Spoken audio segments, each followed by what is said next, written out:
Voici le petit Robert Kiyosaki. Il a deux pères.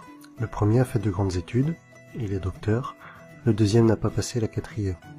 Les deux ont un bon salaire, mais l'un des deux aura des difficultés financières toute sa vie et laissera derrière lui de lourdes dettes à ses descendants. L'autre va devenir l'un des hommes les plus riches d'Hawaï et laissera un héritage de plusieurs dizaines de millions de dollars à sa famille. Dans ce livre, Kiyosaki va nous exposer les différents points de vue de ces deux pères. Tous les deux sont d'accord sur le fait que l'éducation joue un rôle primordial dans la vie. L'un est persuadé que les grandes études sont incontournables, l'autre pense que devenir financièrement intelligent va permettre au petit Kiyosaki de devenir riche. Le problème avec l'éducation financière est que c'est une matière qui n'est pas enseignée à l'école, mais à la maison, avec la famille.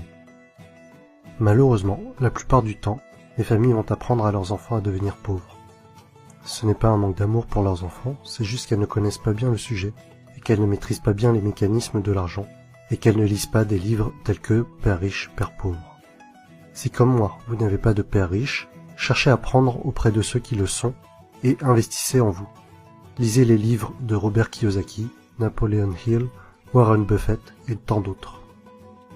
En réalité, la recette pour devenir riche est plutôt facile. Pas besoin d'avoir fait de longues études de comptabilité pour comprendre le principe. Deux concepts simples à comprendre, actif et passif. Un actif, c'est quelque chose qui va vous mettre de l'argent dans votre poche. Un passif, c'est quelque chose qui va, au contraire, vous enlever de l'argent de votre poche.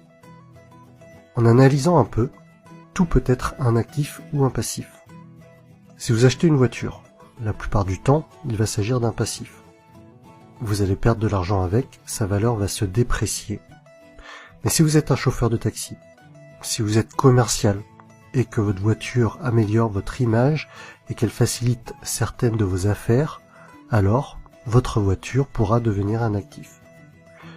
Si vous possédez une maison, et que, avec les factures, les différentes taxes et travaux, cela vous fait perdre de l'argent, alors il s'agit d'un passif. En revanche, si vous louez votre maison et que cela vous fait gagner de l'argent, c'est un actif. Voici un schéma assez classique pour représenter les pauvres, classe moyenne et riches. Les pauvres vont seulement dépenser leur argent.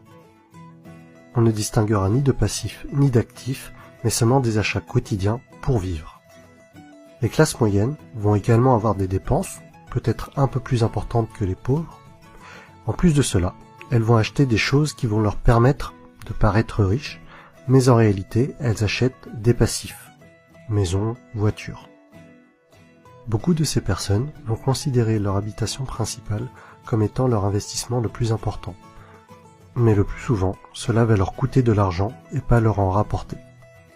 Les riches passent leur temps, leur énergie et leur argent à acheter des actifs. Plus ces actifs vont rapporter, plus ils vont acheter d'actifs. Et par effet boule de neige, les riches deviendront de plus en plus riches. Les pauvres et les classes moyennes n'évolueront pas ou peu. En fait, l'argent que vous gagnez au départ n'a pas beaucoup d'importance. Vous pouvez très bien gagner 10 000 € par mois et tout dépenser dans des futilités en menant un grand train de vie, grande maison, belle voiture, fêtes, alcool, et au final, il ne vous reste plus rien. À l'inverse, vous pouvez ne gagner que 1 500 € par mois aujourd'hui et réinvestir tout l'argent qui vous reste dans des actifs et devenir de plus en plus riche au fil du temps, jusqu'à peut-être même atteindre la liberté financière et ne plus avoir besoin de travailler. Voici quelques exemples d'actifs. L'immobilier, la bourse, un business, ou quelque chose que vous avez créé, un livre que vous avez écrit, des tableaux que vous allez vendre. Alors oui, dans la tête de nombreuses personnes, investir dans l'immobilier, dans un business, acheter des actions, c'est parfois risqué et vous pouvez perdre de l'argent. Par contre, ces personnes-là ne sont pas contre acheter une deuxième télévision à écran plat qui dans 2 ou 3 ans ne vaudra plus rien. Personnellement, je préfère perdre de l'argent en ayant essayé d'investir dans quelque chose qui peut potentiellement me rapporter de l'argent, plutôt que d'acheter une deuxième télé dont je n'ai pas l'utilité. Et au final, même si j'ai perdu de l'argent en ayant essayé d'acheter ou de produire un actif, les leçons reçues de mes échecs seront infiniment plus enrichissantes que de passer 3 heures par jour devant des programmes télé sans intérêt. En résumé, si vous voulez devenir riche, Soyez financièrement intelligent. Apprenez auprès des personnes qui sont devenues riches. Apprenez à limiter vos dépenses. Concentrez-vous sur les actifs, limitez les passifs. Et voilà mon résumé du livre Père riche, Père pauvre de Robert Kiyosaki. Si vous avez apprécié la vidéo, mettez-moi un pouce bleu en bas à droite. Et pour suivre mon actualité, abonnez-vous.